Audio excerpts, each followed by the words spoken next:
Hey YouTube, Peterbilt Knife Guy. Today we're going to be doing an unboxing. I've already opened the box, but an on-camera unboxing.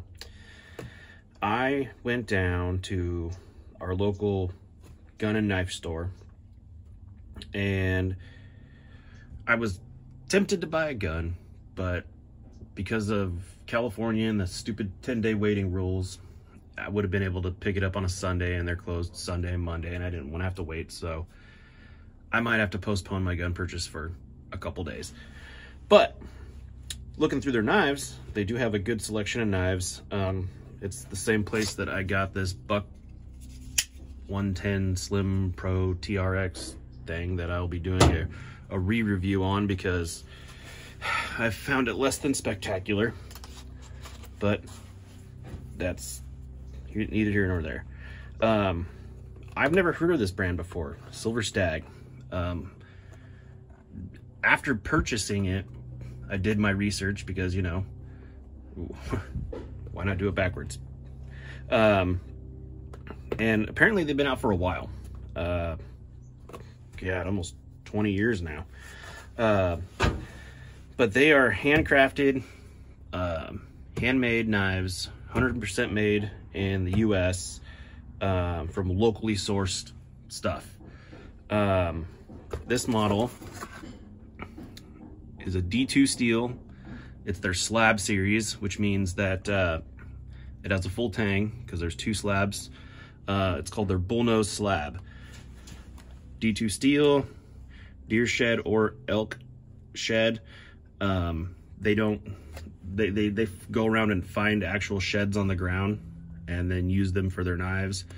Leather sheath, there's their website. I'd suggest checking it out. They got some nice stuff. 100% made in the USA. And they're not just talking about the sticker. They're talking about the knife. Let's get into this. There she is.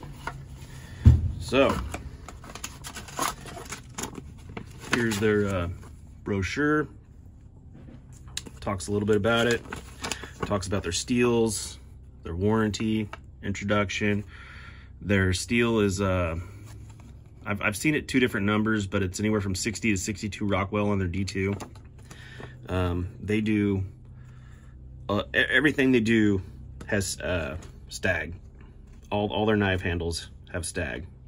So like their slab series, and then they have their crown series, elk, point series, Damascus. They even do 1095 knives.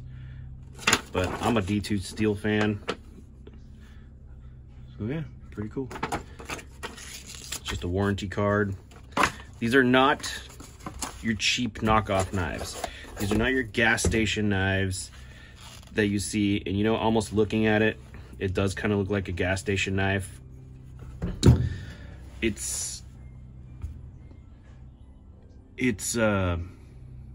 you know, because antler and stuff like that's been so knocked off with their cheap fake shit that the real ones almost look like cheap knockoffs. But this is the knife. It's their slab series.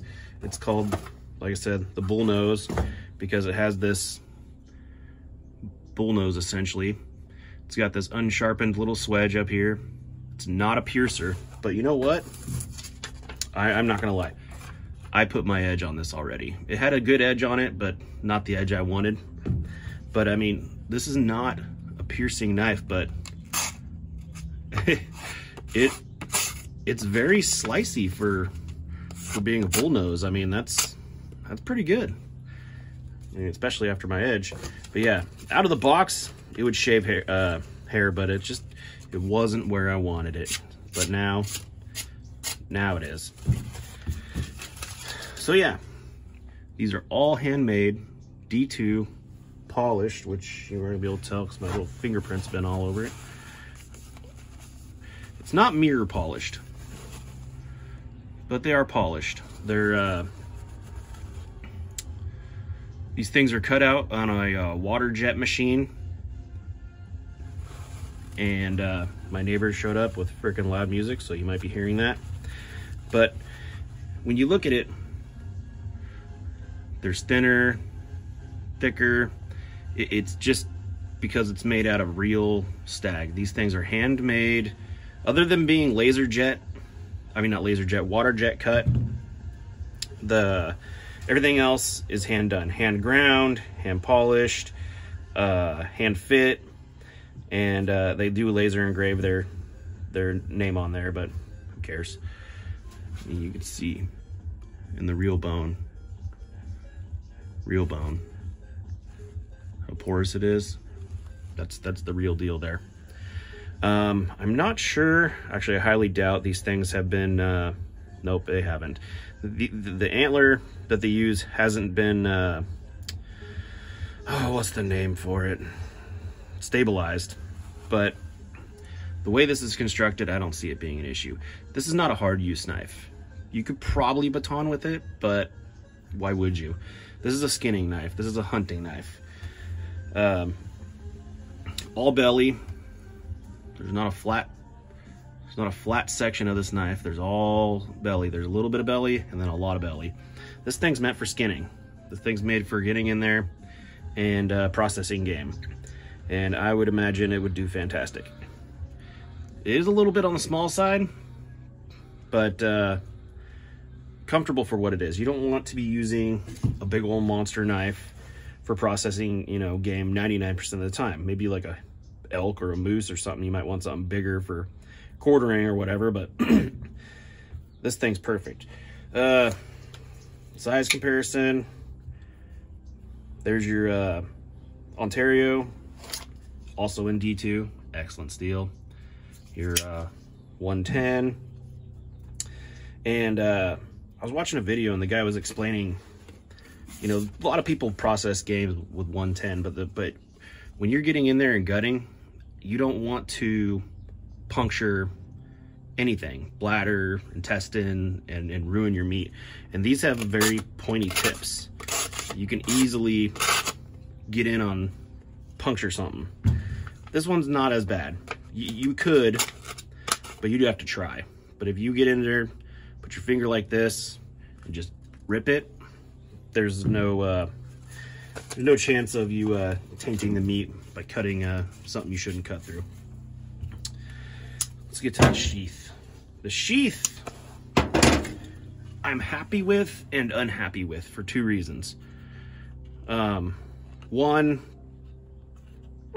I don't like that it either has, I don't like the dual, you know, the scout carry or the, you know, the standard hip carry thing. I would prefer one or the other. And number two is the retention. Or not the retention, the strap. It's cool. You just pull the strap. You can either just pull one or pull two, and it'll hold it in there. Get all twisted up too, like mine did. It's not going anywhere. But I would prefer it just not be there. So I'm honestly probably just gonna eliminate that, because with it in there, it's such a tight, well-fitting sheath that even with no strap on there, it will go somewhere if you shake it hard enough, obviously. But in all reality, if you're just walking around like this, it's not going anywhere. I'm probably gonna modify this to, you know, I haven't figured out yet. I really want to take off this. I wouldn't scout carry this knife, but that means unstitching it and restitching it. Who knows? I might do it. But other than that, it's a freaking well-built, this thing's a tank for the size knife it is. It's got a nice thick welt, it's double stitched, good thick leather. That leather is thick. It is,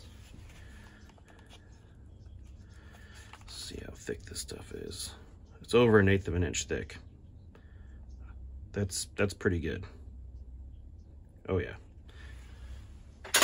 Good thick leather, supposedly handmade, obviously machine sewn, but handmade, and it'll do the job, and it kind of matches it. Still, like I said, I wish this was gone, but knife goes in and out easily, no problem. The one thing I do worry about is if you were to use this strap, tighten it down, You know, you pull it out. Well, as soon as you come up, you are running that right against your hair. Watch. Cut.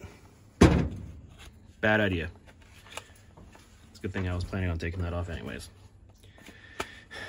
But the nature of this sitting down in here, honestly, if you wet formed this, just got it wet, put a couple soft things on it, like foam pads, put some weight on it and let it dry, it would mold to the knife, and then it would fix those issues. So yeah, that is the Silver Stag Bullnose slab in D2 steel. Come on, light. Made in the USA. Real antlers. Nice thick spine. Pretty good knife. Pretty comfortable. I never knew about this brand before, but looking into it more, I might have to purchase another one. I did see another one online that caught my attention. So we'll see if I get more in the past. They are not cheap. This one was $124, $125. Out the door, the tax, $137.80. They're not cheap knives. They are not your you know, standard gas station knife. But if you want a good quality made in America knife, check out Silver Stag. Thanks for watching.